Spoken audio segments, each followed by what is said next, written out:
One, two, one, two, one, two, one, two.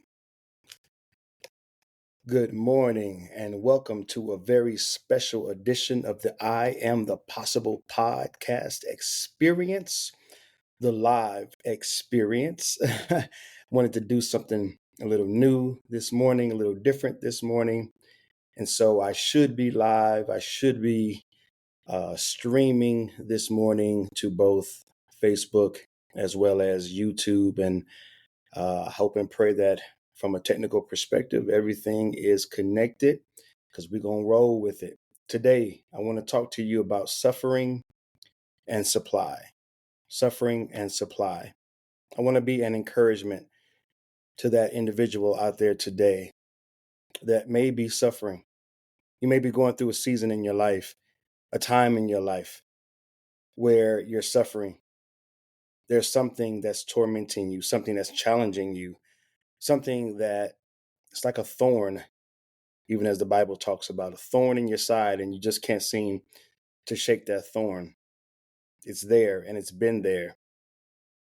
It has shamed you for years. It has caused you much suffering. And today I'm not here to tell you that I know exactly what it is or why it is, if it'll ever leave. I'm not here to tell you today that somehow, some way, magically and mysteriously, it's going to vanish. But I am here today to tell you a story from my own personal life, a story about my own suffering, and a story of how the pieces of the puzzle are starting to be put into place in this season of my life. And perhaps it'll be an encouragement to you. Perhaps it will empower you. Perhaps it will intrigue you. Perhaps it will give value. Perhaps you'll be able to see yourself in what I'll share this morning. Suffering and supply. Suffering is something that we all can identify with. It's one of those common threads in humanity. It's something that we all deal with to some degree. We all suffer in some way. I once heard that pain is of the body, suffering is of the mind. And suffering is something that we all have to deal with to some degree, to some level, at some age and stage in our lives. We suffer because things are not the way that we desire them to be, or there's things that are in our lives that we just don't desire for them to really be there, but nevertheless they are still there. And so I just wanted to meet you where you are this morning and say that I too have suffered and suffered greatly. And today I want to share with you a specific way that I've suffered in the form of stuttering. I started stuttering around the age of 7. And now that I'm in therapy, I believe that I know what contributed to me beginning to stutter. I think it was some of the trauma that I experienced, some of the drama that I experienced at an even younger age, seeing things in the home, around the home, that someone that age, well, actually no one should ever have to endure or ever have to witness. But even at that young age, there were things that I witnessed that were disturbing, things that were done to me or said to me that were disturbing. And I believe that it led to this speech impediment, this stuttering, this inability to clearly articulate my words, to say what I wanted to say, when I wanted to say it, and how I wanted to say it. And because I stuttered, you know how kids are at that age, I suffered the wrath of childhood, being bullied, being talked about, made fun of. They picked on me. They gave me names. So my self-worth, my value, the way I saw myself, the way I thought about myself, the way I felt about myself was beginning to be torn down at a very early age. As we say, it was in those formative years, the years where you're soaking up life like a sponge. You're trying to learn how to identify with yourself. with other people. You're trying to fit in, you're trying to belong, you're trying to establish yourself, you're trying to be accepted. You want to be accepted, you want to fit in, you want to be a part of this thing called life. You want to be a part of the family, you want to be a part of your environment. And yet, at the age of 7, as I began to stutter and I began to be made fun of, I began to become the joke. I wasn't accepted. Rather, I was rejected. I was always last to be picked. I was always pushed away. I was never let into the cool club, to the cool kids club, right? I was never a part of the popular club. And so more and more, right, I began to focus on this issue that I had, this problem that I had. Because the thing about stuttering and the thing about anything that is like a physical challenge for you, and maybe you guys can relate to this. If you can, drop a comment down. If you're watching on YouTube or if you're watching on a Facebook, just drop me a comment. I relate. Hashtag I relate, right? Um, Let me know that you're feeling me, man. But if you have anything, you don't have to share what yours is, but if you have anything that's going on physically that you look around you and you see everyone else, and it seems like no one else has that problem. You're the only one that's dealing with it, right? And you start to really feel some type of way about yourself because you're the only one dealing with it, so it seems. I didn't find anybody else that stuttered in my life. Like I didn't, like all of those childhood years, I didn't have another friend. I didn't have another person. I never came across, excuse me, I never came across another person that stuttered. Everyone else spoke perfectly, so it seemed to me. And so that magnified my misery, that magnified my issue. I'm the only one. And at that time, I didn't have any concept of God, so I wasn't blaming God yet. I wasn't mad at God. It was just, why me? Look at me. I'm the one that's like this, and everyone else is perfectly fine. Right? That was the dynamic that I was working in. That was the context that I'm working in. And maybe you feel that way. You feel ashamed. You feel embarrassed. You feel some type of way because everyone else seems to be doing just fine in this particular area that you're struggling with. And your struggling is leading to your suffering. But I'm about to connect some dots for you, just in and through my own life. So, as I said, as I was growing up and I was suffering because I was stuttering, something that I couldn't control, something that I didn't give myself, something that I didn't do to myself. But nevertheless, other people made me feel self-conscious and embarrassed by it, and they shamed me because of it, and they picked on me because of it, and I hated myself because of it, and I was angry with myself, and I judged myself, and I was critical of myself because of this thing that I had to deal with but no one else had to deal with, so it seemed, and I didn't give it to myself. So what the heck is going on? Have you ever felt that way? Like, have you ever been in that position where it's like, dude, I didn't do this to myself. I didn't make up these circumstances. I didn't make up this situation, but yet I'm still suffering through it. God, what's going on? I'm saying that now, right? As an adult or, someone older. But at that time, I wasn't saying God. I was just saying like, man, why me? What's going on? So now let's fast forward.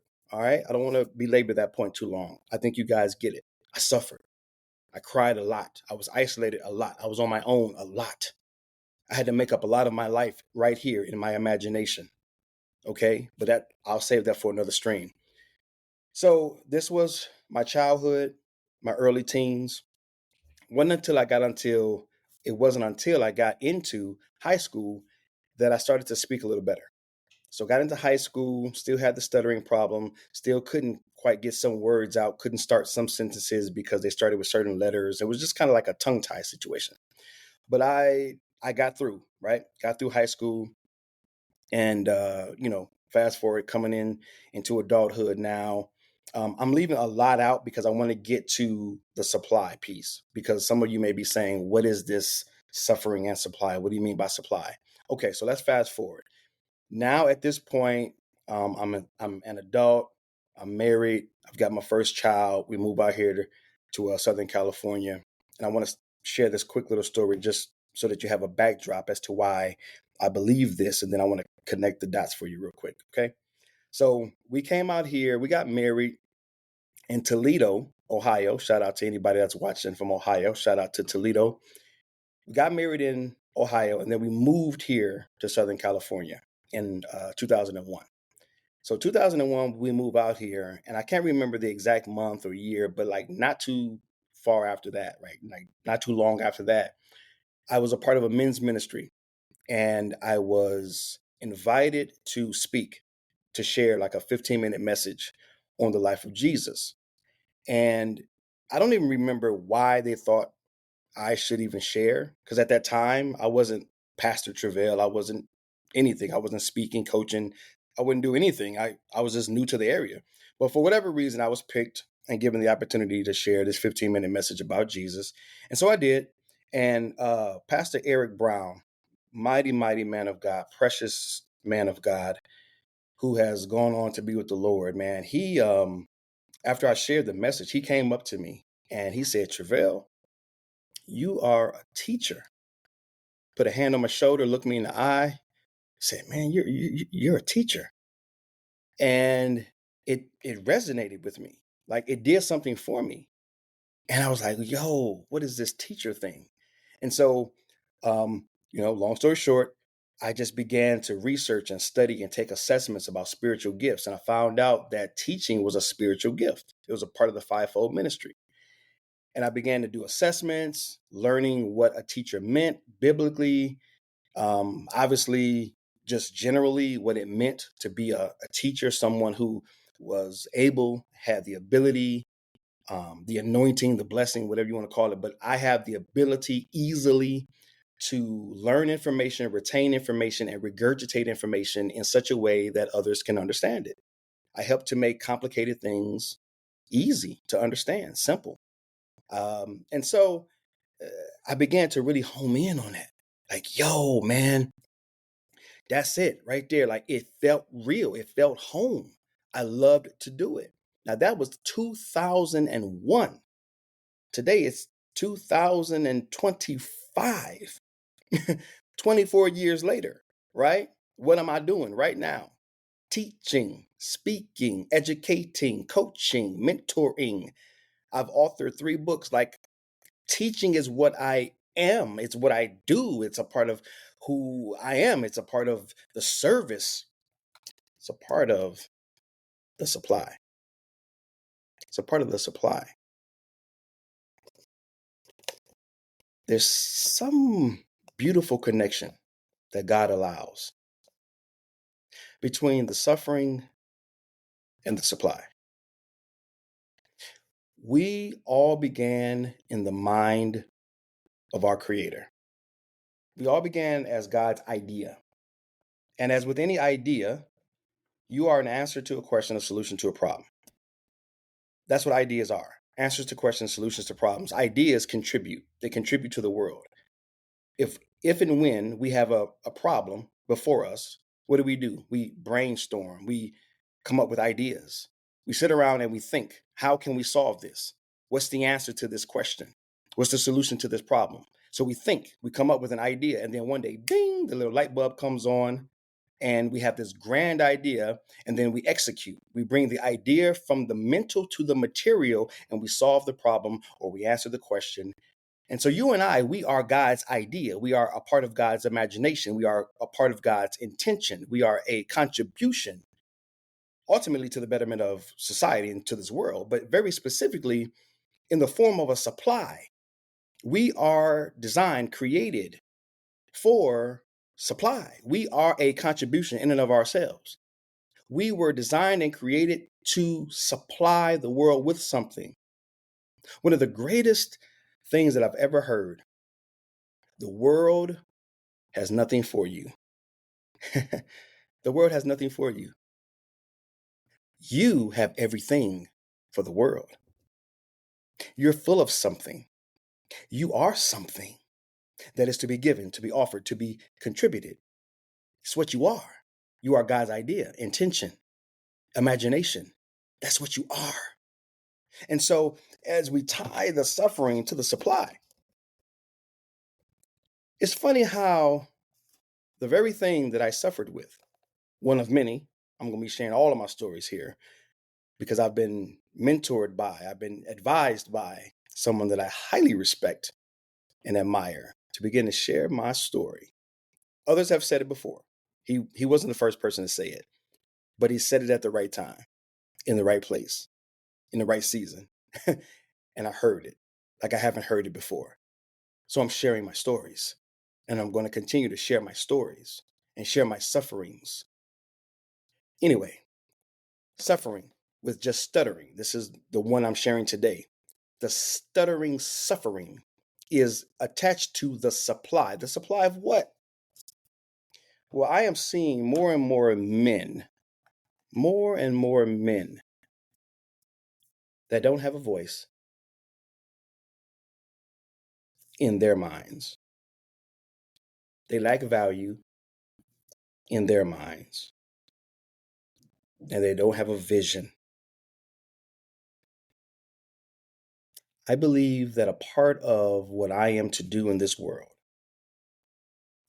is to speak into, to share, to supply men with what they need to begin to discover and to develop their voice, their value, and their vision.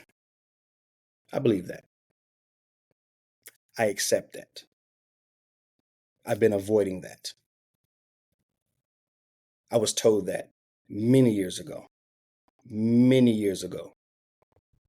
and I avoided it for whatever reason. I'm not avoiding it anymore. I'm okay with it. I'm embracing it. Yes and amen. So, the man who had no voice, physically, if you want to say it, the devil was trying to take my voice away from my church folk. Or you can just say life, or you can just say whatever you want to say. However it plays out, it doesn't matter the source. I just know that as a child, I didn't feel like I had a voice. I didn't feel like I could say anything, like anyone would take me serious, like I ever could fit in. And what happens when you don't have a voice? What happens? You don't believe that you have any value. And if you don't have any value, then what happens? There's no need to have a vision because ain't nobody gonna take me serious anyway. You see how that works? Ah, the dots are starting to connect. The pieces of the puzzle are starting to snap into place. My suffering, and this is the last thing that I want to share with you. I believe it was necessary. It was necessary. Do you know how sensitive I am? And I don't want to lose that sensitivity, but do you know how sensitive I am to the sufferings of men? Every time I look into a man's eyes and he's not speaking up, he's not standing up, he's not standing out, how much that hurts. Every time I look into a man's eyes and I know that they have no idea how valuable they are. Every time I look into the eyes of a man and I know they can't articulate a clear vision. Not because I'm judgmental and I'm just judging men randomly. No, it's because I've been in countless conversations with men over the last 25 years. As a pastor, as a mentor, as a friend, as a man. Voice, value, vision. It's something that God's graced me with. Allowed me to suffer the lack of, and then blessed me over the last 25 years to discover it, to begin to develop it. And I believe now in this season of life, it's time to deploy it. Yeah, I'm a pastor. I got my 3 points. That's part of the culture, man. So, to you who today struggles, suffers, questions God, questions yourself, Why? Why me? I want to say to you today, why not you? For you today who is saying, take it away. I say to you, maybe ask why you have it. To you today, the person that's at the edge of the edge, hold on, man. Don't jump. Don't stop. Perhaps what you've been allowed to suffer is directly connected to what you have been graced, empowered to supply. For me, that encourages my soul when I'm broke, when the results aren't there, when you don't feel like you have a friend in the world, when nothing is coming together. My soul is encouraged to hold on and to keep on keeping on, as a close friend, brother, and mentor encourages me often to do. So, more to come. More to come with these live streams. More to come with the sharing of my life. More to come with the service and the support of men in this space. More to come of the contribution that God's created me to be. And I hope and pray that today has added value. Today's story, illustrations, points have done something for you in some way on a level that helps cultivate the transformation, the change, the clarity, the confidence that you desire. That is it. That is it. Love you guys. I'm praying for you guys. I'm believing in you guys. Yep. I am Treveal C.W. Lynch, Mr. What? This is a live special edition episode of the I Am the Possible podcast. Experience, the place where possibilities become perspective. Thank you guys for giving me your time and your attention. Please, if you're watching live or the replay, have any questions, comments, feedback, if you desire to share it, if you desire to tell somebody about it, if you're just listening on the podcast, whatever it might be, I greatly appreciate your presence. All right. Until next time, man. You guys be good. You guys stay up. You guys stay encouraged.